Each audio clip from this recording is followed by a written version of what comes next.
বাংলা সাহিত্যের অনন্য সৃষ্টিগুলিকে কুর্নিশ জানিয়ে আমাদের এই বিশেষ নিবেদন গল্পপিডিয়া। আজ আপনারা শুনবেন সত্যজিৎ রায়ের ফেলুদা সিরিজের গল্প সমাদদারের চাবি পর্ব 2। এই পর্বের পিকচার ডিজাইনিংয়ে অগ্নিভ আর ইন্ট্রো মেকিংয়ে সৌম্যজিৎ। আচ্ছা, ফেলুদা আসলে কোন চাবি খুঁজছে? আদৌ কি সেটা চাবি নাকি অন্য কিছু? জানতে হলে শুনতে থাকুন। শুরু করছি সমাদদারের চাবি পর্ব 2।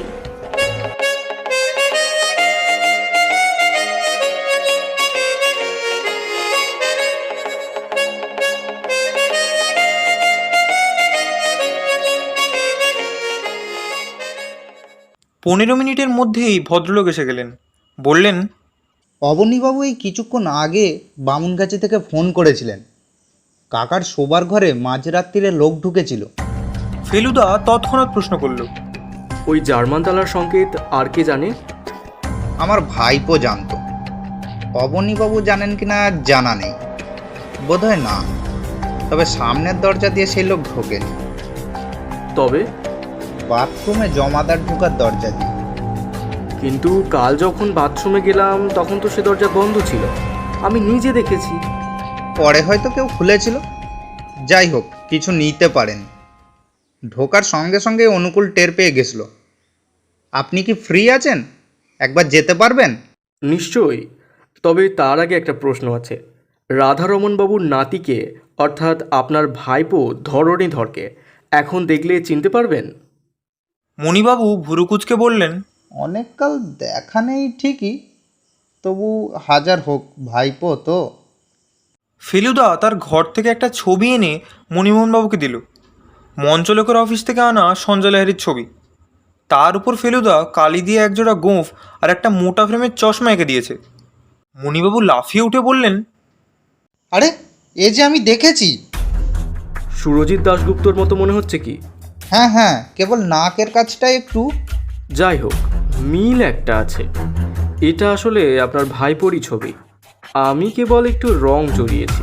আশ্চর্য তো, আমারও যে কথাটা মনে হয়নি তা নয়। ইনফ্যাক্ট কাল রাত্রে একবার ভেবেছিলাম আপনাকে ফোন করে বলি, কিন্তু প্রেসে ওভারটাইম কাজ হচ্ছে, ফিরতে অনেকটাই রাত হলো, তাই আর বলা হয়নি। অবশ্যই নিশ্চিত হয়ে কিছু বলাটা সম্ভবও হতো না। ধরণীকে প্রায় 15 বছর হলো দেখিনি, থিয়েটারেও না, কারণ ও বাতিকটা আমার একদমই নেই। আর যাত্রা তো ছেড়েই দিলাম। অথচ আপনার অনুমান যদি সত্যি হয় তাহলে দুটো ব্যাপার প্রমাণ করতে হবে। এক, সুরজিৎ দাশগুপ্ত বলে আসলে কেউ নেই। দুই, সঞ্জয় লাহিড়ী যাত্রার দল থেকে ছুটি নিয়ে চলে এসেছে, এবং সেটা এসেছে আপনার কাকার মৃত্যুর আগেই। তোপসে মিনার্ভা হোটেলের নাম্বারটা বার করতো।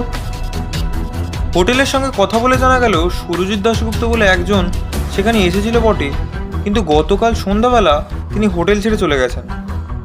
মডার্ন অপেরায় ফোন করে লাভ নেই, কারণ কালকেই তাদের সাথে কথা হয়েছে, আর তারা বলেছে যে সঞ্জয় লাহিড়ী নাকি ট্যুরে গেছে।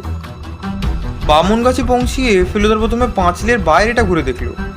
যেই আসুক তাকে গাড়ি বা ট্যাক্সি করে আসতে হয়েছে, আর সে গাড়ি বাড়ি থেকে দূরে রেখে বাকি পত্র হেঁটে এসে পাঁচিল টপকাতে হয়েছে।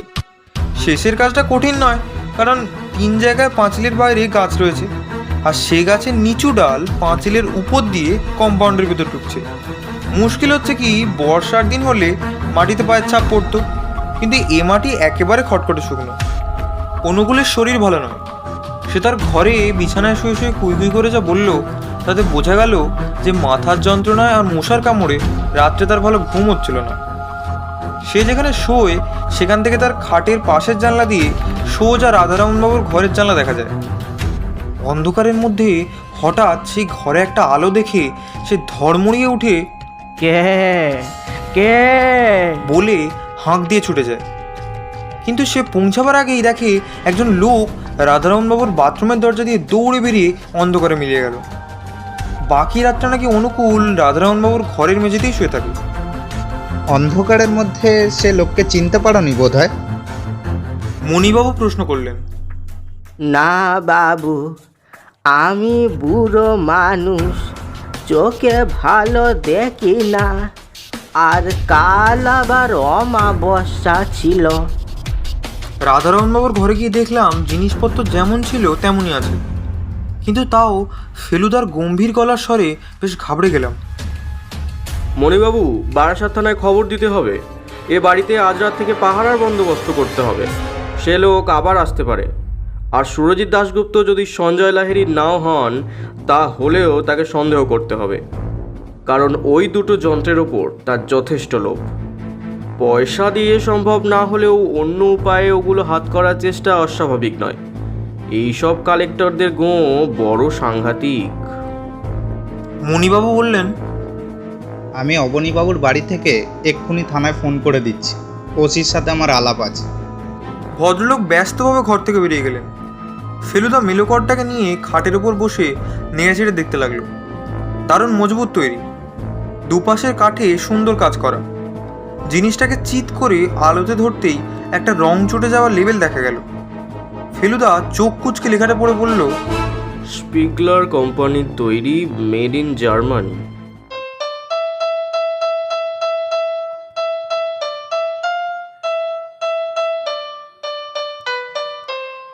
ফেলুদা হারমোনিয়াম বাজাতে জানে না ঠিকই, কিন্তু কাঁচা হাতেও একটা একটা করে পর্দা টিপে যখন জনগণমনর খানিকটা মেলে করে বাজালো, তখন যন্ত্রটার গুণেই সেটা শুনতে বেশ ভালোই লাগছিল। তারপর সেটাকে আবার টেবিলের উপর রেখে বলল, একবার ইচ্ছে করে জিনিসটাকে ভেঙে ভেতরে কি আছে দেখি, কিন্তু যদি দেখি কিছু নেই, তাহলে বাজনাটার জন্য আফসোস হবে। সুরজিৎ দাশগুপ্ত 1,000 টাকা অফার করেছিল এটার জন্য। অনুকূল এই শরীর নিয়েও শরবত করে এনেছিল। সেটায় চুমুক দেওয়ার সঙ্গে সঙ্গেই মণিমোহনবাবু ফিরে এসে বললেন, থানায় বলে দিয়েছি, সন্ধ্যা থেকে এবার দুজন করে লোক থাকবে। অবনীবাবু বাড়ি ছিলেন না, সাধনকে নিয়ে কলকাতা গেছেন, বিকেলে ফিরে পড়বেন। ফেলুদা বলল, রাধারমণবাবুর টাকা লুকিয়ে রাখার ব্যাপারটা আপনি ছাড়া আর কে জানতে পারে? মণিবাবু গম্ভীরভাবে বললেন, আমি নিজে জেনেছি কাকার মৃত্যুর পরে। টাকাটা যে খোঁজাখুঁজি হচ্ছে সেটা অবশ্য অবনীবাবু জানেন, কিন্তু তার অ্যামাউন্টটা কত হতে পারে সেটা জানার কথা নয়। আর সুরজিৎ দাশগুপ্ত যদি আসলে ধরণীধর হয়ে থাকে, তাহলে সে যেদিন কাকার সাথে কথা বলেছিল সেদিন কিছু জেনে থাকতে পারে। আমার তো বিশ্বাস সে কাকার কাছে টাকাই চাইতে এসেছিল, তারপর কাকার সাথে কথা কাটাকাটি হয়, তার ফলে। মণিবাবু কথাটা শেষ করলেন না। ফেলুদা তার দিকে এক দৃষ্টিতে তাকিয়ে বলল, তার ফলে আপনার কাকার হার্ট অ্যাটাক হয়, আর সেই অবস্থাতেই ধরণীধর ঘরের মধ্যে টাকার অনুসন্ধান করে। আপনি এই ভাবছেন তো? কিন্তু আমি এইটাও জানি যে টাকাটা সে খুঁজে পায়নি। যদি পেত তাহলে সে বাজনা কেনার অজুহাতে আবার ফিরে আসতো না। ঠিক তাই, তার ধারণা ওই দুটো বাজনার একটার মধ্যে টাকাটা রয়েছে। মেলোকর্ড। মণিবাবু ফেলুদার দিকে তীক্ষ্ণ দৃষ্টি দিলেন। আপনি তাই বলছেন? ফেলুদা বলল, আমার মন তাই বলছে, তবে আমি আন্দাজে ঢিল মারা পছন্দ করি না। আর আপনার কাকার শেষ কথাগুলোও আমি ভুলতে পারছি না। আপনার শুনতে কোনো ভুল হয়নি তো? উনি চাবি কথাটাই বলেছিলেন তো? মণিবাবু হঠাৎ যেন কেমন অপ্রতিভ হয়ে পড়লেন। হাত কজলাতে কজলাতে বললেন, চাবি বলেই তো মনে হলো। অবশ্যই এমনও হতে পারে যে কাকা আসলে প্রলাপ বকছিলেন। চাবি শব্দটার হয়তো কোনো অর্থই নেই। কথাটা শুনে আমার মনটা বেশ দমেই গিয়েছিল, কিন্তু ফেলুদার মধ্যে দমবার কোনো লক্ষণই দেখলাম না। ও বলল, প্রলাপই হোক আর যাই হোক, এ ঘরে টাকা আছে। আমি যেন সে টাকার গন্ধ পাচ্ছি। চাবিটা আসল কথা নয়, আসল কথা টাকা। তাহলে আপাতত কি করবেন ঠিক করুন। করেছি, আপাতত বাড়ি ফিরব। দিনের বেলা কোনো ভয় নেই। অনুকূলকে বলে দেবেন চোখ রাখতে, আর বাইরের কোনো লোককে যেন ঢুকতে না দেওয়া হয়। রাত্রে তো পাহারাই থাকবে। আমি বাড়ি গিয়ে আমার খাতা নিয়ে আমার ঘরে আমার খাতের ওপর বালিশে বুক দিয়ে উপুর হয়ে শুয়ে চিন্তা করব। একটা আবঝা আলো দেখতে পাচ্ছি, সেটা আরও উজ্জ্বল হওয়া দরকার। তবে একটা কথা, তেমন বুঝলে আজ রাতটা আমি এখানে কাটাতে চাই। আপনার আপত্তি নেই তো? মোটেই না, 8টা নাগাদ আপনাকে তুলে নিতে পারি। ভালো কথা। আপনি সংখ্যাতত্ত্বে বিশ্বাস করেন? সংখ্যাতত্ত্ব? মণিমোহনবাবু ভেবাচাকা। ফেলুদা তার এক পেশে হাসি হেসে বলল, আপনাদের সবাইয়ের নাম দেখছি 5 অক্ষরের, রাধারমণ, মুরলীধর, ধরণীধর, মণিমোহন, তাই প্রশ্নটা মনে এলো। আগে লেখ মৃত ব্যক্তির নাম কি ছিল? ফেলুদা তার খাটে বসে আছে, আর আমি তার পাশের চেয়ারে। আমার হাতে এসে খাতা পেন্সিল ধরিয়ে দিয়েছে। আমি লিখলাম, রাধারমণ সমাদ্দার। তার নাতির নাম? ধরণীধর সমাদ্দার। নাতির থিয়েটারি নাম? হ্যাঁ, সঞ্জয় লাহিড়ী। দেরাদুনের বাজনা সংগ্রাহকের নাম? ওই তো সুরজিৎ দাশগুপ্ত। রাধারমণের প্রতিবেশীর নাম? অবনী সেন। তার ছেলের নাম? সাধন সেন। রাধারমণের শেষ কথা কি ছিল? আমার নামে চাবি চাবি। গানে একটা সা থেকে তার পরের সা পর্যন্ত কটা সুর থাকে? এর মধ্যেই ফেলুদা তার কেনা সঙ্গীত প্রবেশিকার প্রথম চ্যাপ্টারটা আমাকে দিয়ে পড়িয়ে নিয়েছে। গান নিয়ে সে কেন এত মেতে উঠেছে জানি না। যাই হোক, আমি লিখলাম 12টা। কি কি? ওই তো 7টা শুদ্ধ, 4টে কোমল, আর 1টা কড়ি। শুদ্ধ সুর কি কি? কিভাবে লেখে? স, র, গ, ম, প, ধ, দন্তান্ন। কোন কোনটা কোমল হয়? র, গ, ধ, দন্তান্ন। কিভাবে লেখে? হ্যাঁ, রি, ইঙয় গ, দ, মধ্যাহ্ন। আর করি? ম। কিভাবে লেখে? ক্ষয়ে মধ্যাহ্ন স। এবার দে কাগজটা। দিলাম। এবার বৈঠকখানায় গিয়ে বস, দরজাটা ভেজিয়ে দে, আমি কাজ করব। গেলাম বৈঠকখানে, দরজা ভেজালাম, সবাই গিয়ে বসলাম। চাঁদের পাহাড় বইটা 3বার পড়েছি, আবার ওটাই পড়তে শুরু করলাম। প্রায় 1 ঘন্টা পর ফেলুদার ঘরের এক্সটেনশন টেলিফোনে ডায়াল করার আওয়াজ পেলাম। কৌতূহল সামলাতে না পেরে দরজার কাছে গিয়ে কান লাগালাম। ফেলুদার গলা পেলাম। ডাক্তার বোস আছেন? চিন্তামণি বোস? ফেলুদা সেই হার্ট স্পেশালিস্টকে ফোন করেছে, যাকে মণিবাবু নিয়ে গিয়েছিলেন তার কাকাকে দেখাতে। ফোনটা কাকে করেছে সেটাই জানতে চাইছিলাম, বাকি কথা শোনার দরকার নেই। আমি আবার জায়গায় এসে বসলাম। 10 মিনিট পরেই আবার কটর কটর শব্দ, ডায়ালিংয়ের। উঠে দরজায় গেলাম, আবার কান লাগালাম।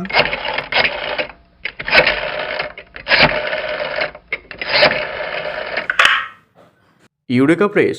কে কথা বলছেন? ও, মণিমোহনবাবুর প্রেস। ব্যাস, এইটুকুই যথেষ্ট। আমি আবার চাঁদের পাহাড় নিয়ে বসলাম। 4টের সময় যখন শ্রীনাথ চা আনলো, তখনও ফেলুদা ঘর থেকে বেরোলো না। শেষে যখন দেয়াল ঘড়িতে দেখি 4:35, আর আমি ভাবছি আমার ওই কটা লেখা নিয়ে ফেলুদা এত কী ভাবছে, ঠিক সেই সময়ই ও দরজা খুলে হাতে একটা আধপোড়া চারমিনার নিয়ে বেরিয়ে এসে চাপা গলায় বলল, মাথা ভুঁভো করছে রে তোপসে। একটা 82 বছরের বুড়োর মরার মুখে বলা সামান্য 3টে কথার মানে নিয়ে এত কেন ভাবতে হলো, সেটা ভেবে মাথা ভুঁভো করছে। এর জন্য অবশ্যই দায়ী আমাদের বাংলা ভাষা। আমি অবশ্যই ফেলুদার কথাবার্তা কিছুই বুঝতে না পেরে ওর দিকে চেয়ে কাঠ হয়ে বসে রইলাম। দেখতে পাচ্ছি ওর মুখের চেহারা বদলে গেছে, আর বুঝতে পারছি যে যে আবঝা আলোটার কথাও বলছিল সেটা ওর কাছে আর আবঝা নেই। সা ধা নি সা নি, সব কটা শুদ্ধ সুর। শুনে কিছু মনে পড়ছে? কোনো মানে বুঝতে পারছিস? আমার মাথা আরও গুলিয়ে গেল। ফেলুদা বলল, তোর বুঝতে পারার কথা নয়, পারলে তোতে আর ফেলু মিত্তিরে কোনো তফাৎ থাকতো না। ভাগ্যিস তফাৎটা আছে। আমি ফেলুদার স্যাটেলাইটের বেশি আর কিছুই হতে চাই না। ফেলুদা এই প্রথম সিগারেটটা ছাইদানে না ফেলে ক্যারামে স্ট্রাইকার মারার মতো করে জানলা দিয়ে বাইরে রাস্তায় ফেলে দিয়ে বৈঠকখানার টেলিফোনে গিয়ে একটা নম্বর ডায়াল করলো, আর তার 10 সেকেন্ড পরেই কথা।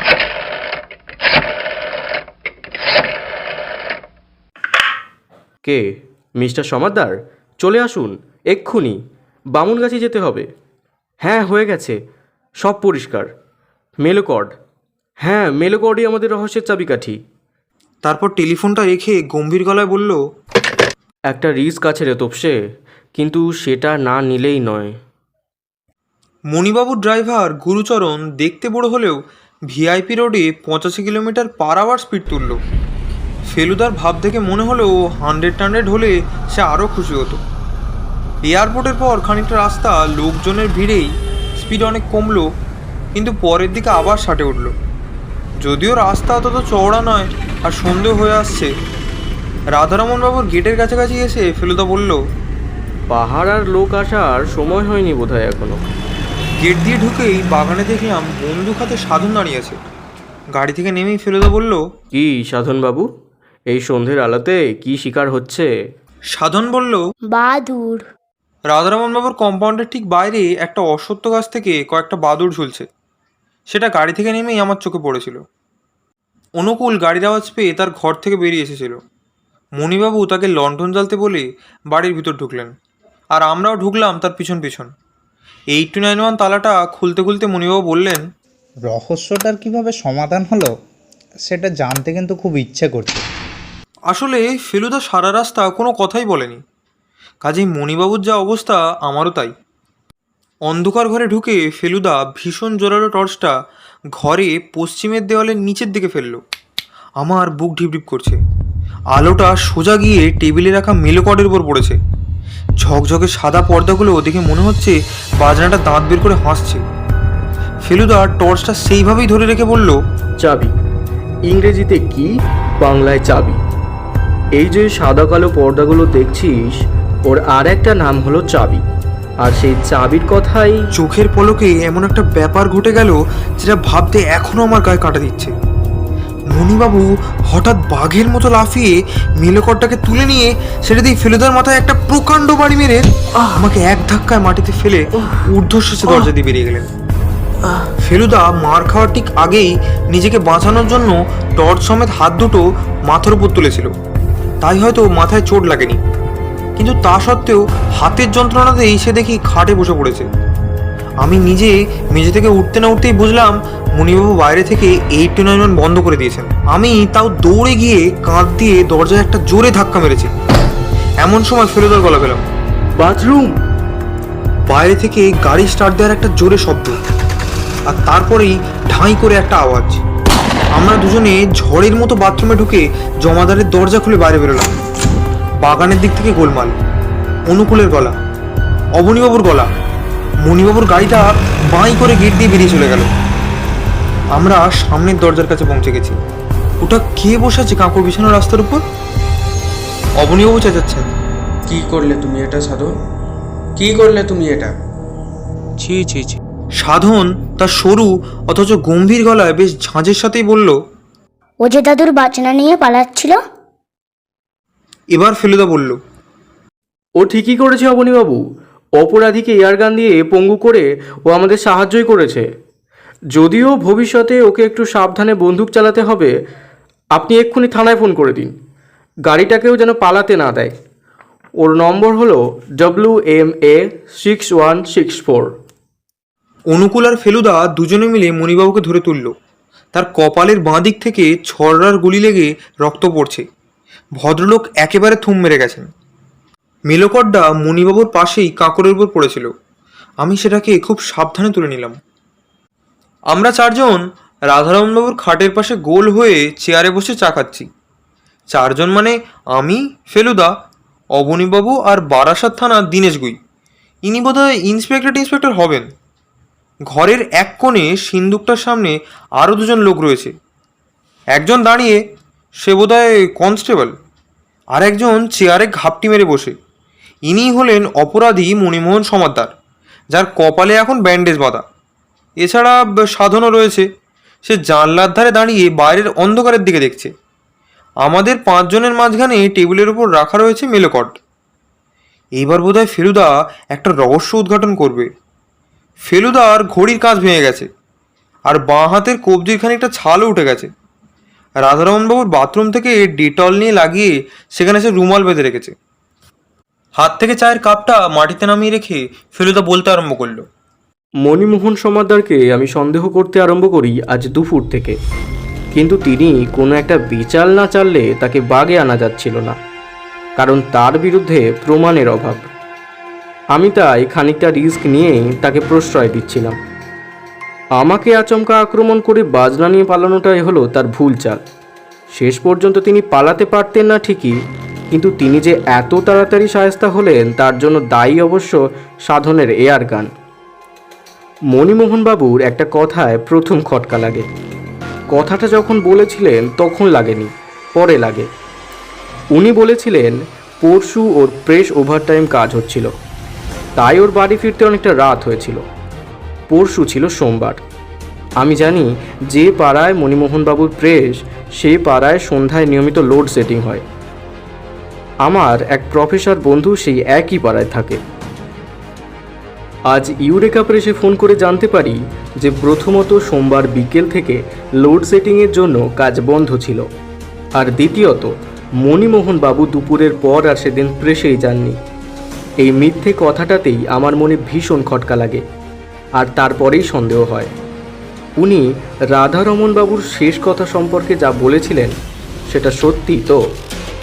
রাধারমণের মৃত্যুর সময় মণিবাবু ছাড়াও একজন লোক সেখানে ছিলেন। তিনি হলেন ডাক্তার চিন্তামণি বোস। তাকে ফোন করে জানতে পারি যে মণিবাবু পুরোপুরি সত্যি কথা বলেননি। রাধারমণের একটা কথা তিনি গোপন করেছিলেন। রাধারমণ আসলে বলেছিলেন, ধরণী আমার নামে চাবি চাবি। ধরণী হলো রাধারমণ বাবুর নাতি। মৃত্যুর আগের মুহূর্তে তার নাতিকেই কিছু বলার কথা মনে এসেছিল, ভাইপোকে নয়। ভাইপোকে হয়তো সেই অবস্থায় তিনি চিনতেই পারেননি। আসলে নাতির সঙ্গে তার সরাসরি সম্পর্ক না থাকলেও তার ওপর থেকে রাধারমণ বাবুর স্নেহ যায়নি। তার অভিনয়ের প্রশংসা কাগজে বেরোলে তিনি তা কেটে রাখতেন, কিন্তু যে কথাটা তিনি নাতিকে বলতে চেয়েছিলেন সেটা শুনে ফেলল তার ভাইপো। চাবি কথাটা শুনে মণিমোহন বাবু বুঝলেন যে টাকা পয়সার কথা বলা হচ্ছে, কিন্তু শেষটায় চাবি দিয়ে কিছুই বেরোল না। তখন মণিবাবুকে গোয়েন্দা ফেলু মিত্তিরের কাছে আসতে হলো।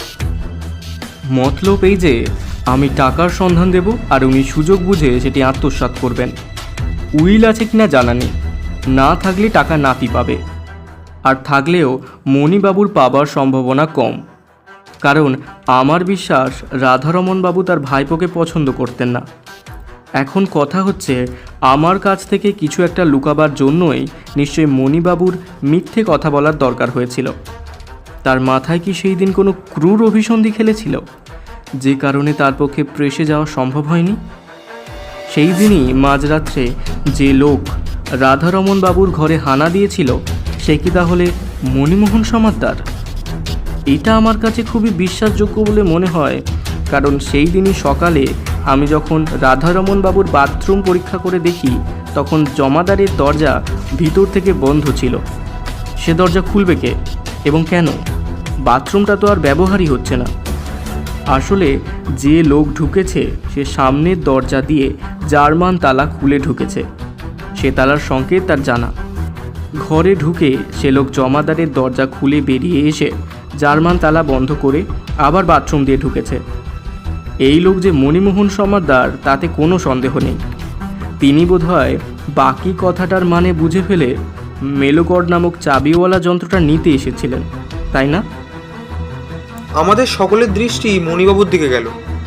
মাথা হেঁট অবস্থাতেই তিনি আবছা অন্ধকারে দুবার মাথা নেড়ে হ্যাঁ বললেন।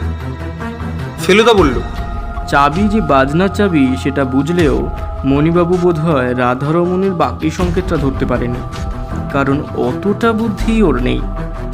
এই বাকি সংকেতটা আমি বুঝতে পারি আজ বিকেলে, আর সেটার জন্যও দায়ী শ্রীমান সাধন। এবার আমরা সকলেই অবাক হয়ে সাধনার দিকে চাইলাম। সেও দেখি বড় বড় চোখ করে ফেলুদার দিকে দেখছে।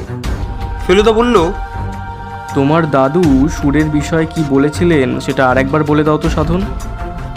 সাধন প্রায় ফিসফিস করেই বলল, যার নামে সুর থাকে তার গলাতেও সুর থাকে। ফেলুদা বলল, ভেরি গুড। এইবার রাধারমণ বাবুর আশ্চর্য বুদ্ধির দিকটা ক্রমে বোঝা যাবে। যার নামে সুর থাকে, বেশ, সাধনের নামটাই ধরা যাক, সাধন সেন। এবার আকার একার বাদ দিয়ে কী দাঁড়ায় দেখা যাক। দন্তেশ্ব ধ দন্তের ন দন্তেশ্ব দন্তের ন, অর্থাৎ গানের সুরের ভাষায় সা ধা নি সা নি। এই আশ্চর্য ব্যাপারটা বোঝার সঙ্গে সঙ্গেই যেন একটা নতুন দিক খুলে গেল। আমার নামে চাবি চাবি। রাধারমণ বাবু কি এখানে নিজের নামের কথাটাই বোঝাতে চাচ্ছেন? রাধারমণ সমাদ্দার, রে ধা রে মা নি সা মা দা দা রে। কি সহজ, অথচ কি ক্লেভার, কি চতুর। ধরণীধরও কিন্তু গাইতে পারত, আর তার নামেও দেখছি সুর, ধা রে নি ধা রে সা মা দা দা রে। এইটে বোঝার সঙ্গে সঙ্গেই আমি নিশ্চিত হয়ে গেলাম যে ওই মেলোকডই রাধারমণের ব্যাংক। যান্ত্রিক কৌশলের দিকে রাধারমণ বাবুর একটা বিরাট ঝোঁক ছিল, সেটা ওই জার্মান তালা দেখলেই বোঝা যায়। এই মেলোকডও জার্মানিতেই তৈরি। স্পিগলার কোম্পানি নামে একটি বিখ্যাত বাজনা প্রস্তুতকারক রাধারমণ বাবুর বিশেষ নির্দেশ অনুযায়ী এই মেলোকড তৈরি করে। কি ভাগ্যিস এটি সুরজিৎ দাশগুপ্তের হাতে চলে যায়নি। অবশ্যই যন্ত্র দেবার আগে রাধারমণ তার ভিতরের জিনিস নিশ্চয়ই বার করে নিতেন। বোধহয় ব্যাংকের আর প্রয়োজন বোধ করেছিলেন না তিনি। হয়তো তার আর বেশি দিন বাঁচা হবে না, এটা তিনি সত্যিই বুঝতে পেরেছিলেন। সুরজিৎ ভদ্রলোকটিকে আমরা মিছিমিছি সন্দেহ করছিলাম। ভাবছিলাম উনি ছদ্মবেশী ধরণীধর। আসলে সুরজিৎ বাবু সত্যিই একজন বাজনা পাগল সঙ্গীতজ্ঞ লোক। তার উল্লেখ আমি গানের বইতে পেয়েছি। আর ধরণীধর সত্যিই তার যাত্রার দলের সঙ্গে ট্যুরে বেরিয়েছে। এখন জানা দরকার যে তার ভাগ্যে সত্যিই কোনো অর্থপ্রাপ্তি আছে কি না। তার অনেক দিন থেকেই একটা নিজের যাত্রার দল খোলার ইচ্ছে। মঞ্চলোকের একটা ইন্টারভিউতে সে তাই বলেছে। তোপসে, লণ্ঠনটা কাছে এনে ধরতো। আমি লণ্ঠনটা খাটের পাশে টেবিল থেকে তুলে মেলোকডের পাশে এনে ধরলাম। ফেলুদা বলল, অনেক ধকল গেছে এটার ওপর দিয়ে, তবে জার্মান জিনিস তো। দেখা যাক রাধারমণের বুদ্ধি আর স্পিগলার কোম্পানির কারিগরি মিলে কী জিনিস দাঁড়িয়েছে। রাধারমণ সমাদ্দারের নামের অক্ষর ধরে ধরে ফেলুদার চাবি টিপতে আরম্ভ করে দিল। টুংটাং টুংটাং করে একটা অদ্ভুত সুর বেরোচ্ছে ওই মেলোকড থেকে। শেষ সুরটা টেপার সঙ্গে সঙ্গেই একটা চাবুকের মতো শব্দ করে সকলকে চমকে দিয়ে ওই মেলোকডের ডান পাশের কাঠটা দরজার মতো খুলে গেল। আমরা ঝুঁকে পড়ে দেখলাম সেই দরজার পিছনে রয়েছে লাল মখমলের লাইনিং দেওয়া একটা খুপড়ি, আর সেই খুপড়িতে ঠাসা রয়েছে তাড়া তাড়া 100 টাকার নোট। নোটগুলো টেনে বার করে ফেলুদা বলল, কমপক্ষে 50,000। আসুন অবনীবাবু, গোনা যাক। ফেলুদার চোখ লণ্ঠনের আলোয় জ্বলজ্বল করছে। আমি জানি সেটা লোভ নয়, সেটা তার সান্ধ্যা বুদ্ধির খানিকটা অংশ খাটিয়ে মন ধাঁধানো জটিল রহস্য সমাধান করার আনন্দ। শুনলেন সমাদ্দারের চাবির অন্তিম পর্বটি। আশা করছি গল্পটি আপনাদের ভালো লাগবে। আমরা আবারও ফিরে আসব রহস্য, রোমাঞ্চ, হাসি, প্রেম, আরও অনেক রকম গল্প নিয়ে। আজ জগন্নাথ দেবের পবিত্র রথযাত্রা। গল্পপিডিয়ার সব শ্রোতাদের অনেক অনেক শুভেচ্ছা জানাই। এই পরিস্থিতির জন্য সেভাবে আনন্দ উপভোগ করা যাবে না, তাই বাড়িতে বসে আপনারা যাতে সামান্য হলেও আনন্দ পান, তার জন্যই আমাদের এই ছোট্ট প্রয়াস। আপনাদের খুশি আমাদের সার্থকতা। ভালো থাকুন, সুস্থ থাকুন, আর শুনতে থাকুন গল্পপিডিয়া। ধন্যবাদ।